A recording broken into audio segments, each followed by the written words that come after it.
Happy afternoon. Je vais vous parler cet après-midi d'économie, mais plus particulièrement des hommes et des femmes qui font l'économie, les entrepreneurs. Et j'appellerai ici cette intervention « Entrepreneur puissance 3 ». Qui dans la salle se considère comme un entrepreneur? Levez la main. Ah, c'est une belle représentativité. Tout au long de mon enfance, j'ai été inspiré par mon grand-père et mon père, qui furent des entrepreneurs individuels. Leur société a traversé des temps difficiles, des guerres, des changements de régime politique, dans une région qui fut, lors de mon enfance, riche, grâce aux mines, grâce à la sidérurgie, mais qui, malheureusement, comme beaucoup d'autres régions, a vu son déclin s'aggraver dans les dernières années et qui, aujourd'hui, devient plutôt un champ de ruines économiques et sociales. Et avec plus de 17 millions de jeunes sans emploi aujourd'hui, de moins de 25 ans, l'Europe a échoué collectivement dans la transformation de ses activités traditionnelles en nouvelles activités, et en particulier pour les personnes les moins qualifiées. De plus, la confiance entre les citoyens, le gouvernement, le système bancaire, les entreprises s'est fortement érodée, voire a disparu dans certains cas. Dans ce contexte de rupture économique, sociale, financière et technologique, je pense qu'il faut imaginer des politiques économiques de rupture. Ce n'est pas une version 1.1 ou 1.2 qui va nous aider à régler l'ensemble de ces problèmes. Nous avons besoin d'une version 4.0, 5.0, beaucoup plus dynamique, beaucoup plus collaborative, fondée sur le rôle moteur que sont les entreprises et les entrepreneurs. Prenez l'exemple de New York. New York a réussi une vaste transformation économique grâce à un fantastique programme de soutien à l'entrepreneuriat dans tous les quartiers de la ville, dans toutes les couches de la société, et est devenu ainsi le deuxième pôle high-tech des États-Unis. Antoine de Saint-Exupéry disait « Pour ce qui est de l'avenir, il ne s'agit pas de le prévoir, mais de le rendre possible ». Qui peut aujourd'hui rendre possible le futur? L'État seul n'est pas en mesure aujourd'hui d'assurer le développement des nouvelles activités. Et là, la notion d'entrepreneur prend une toute autre dimension. L'entrepreneur est à la base de la création des PME qui aujourd'hui assurent en Europe 80% de la création des nouveaux emplois. Et je ne parle pas ici simplement des grands capitaines d'industrie comme l'ont été André Citroën ou autres, ou David Packard ou Steve Gates. Je parle ici de l'ensemble des personnes qui ont un projet, qui ont identifié une opportunité et qui mobilisent l'ensemble des ressources pour assurer le succès de ce projet.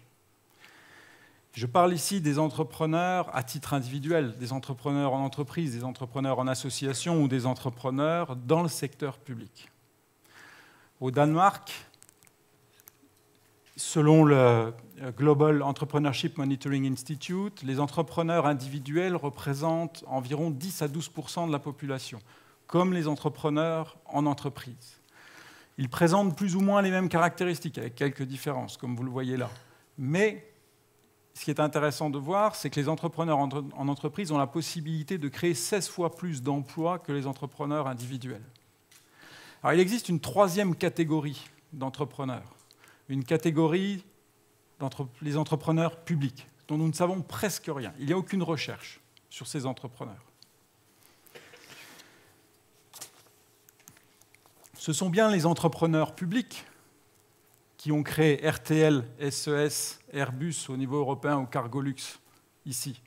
Donc ces entrepreneurs ont mobilisé autour de leurs idées tout un ensemble de ressources, tout un ensemble de personnes, et ont réussi la transformation. L'entrepreneur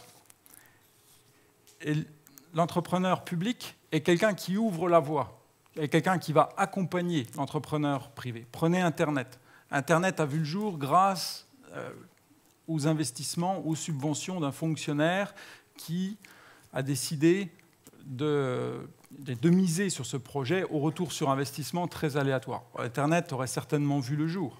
Cependant, on ne peut pas savoir si Google ou Facebook seraient américains aujourd'hui.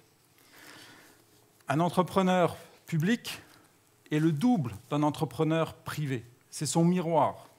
Comment voulez-vous aujourd'hui qu'un entrepreneur privé qui doit investir plusieurs dizaines de millions dans une nouvelle usine, sur de nouvelles activités, puisse choisir un territoire s'il n'a pas en face de lui une équipe d'entrepreneurs publics pour l'aider à surmonter les difficultés?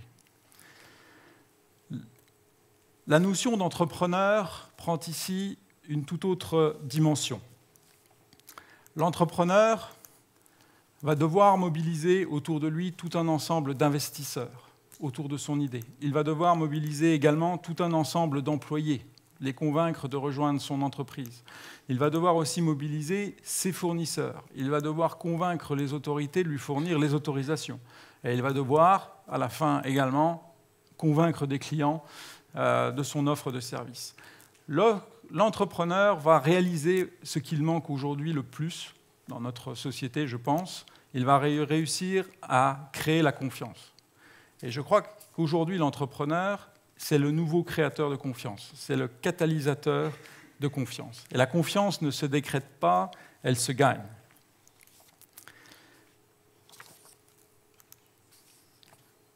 Albert Einstein, Nietzsche disait « Tout le monde croit que le fruit est l'essentiel de l'arbre, quand en réalité, c'est la graine. » La graine peut produire un nombre infini de fruits. Et j'aime l'analogie entre l'arbre et l'entrepreneur, parce que l'arbre, par mauvais temps, il sait se protéger, il sait résister, et par beau temps, il sait se déployer très fort. Et de plus, l'arbre a une contribution nette excédentaire pour son environnement, comme l'entrepreneur. Alors, voilà. Je pense qu'aujourd'hui, dans ces temps de rupture, je pense qu'il faut de nouvelles politiques économiques. Il faut surtout beaucoup plus d'entrepreneurs individuels, en entreprise, dans le secteur public, de bien meilleures politiques. Et j'invite ceux qui partagent ce point de vue à réfléchir ensemble à des actions concrètes. Merci.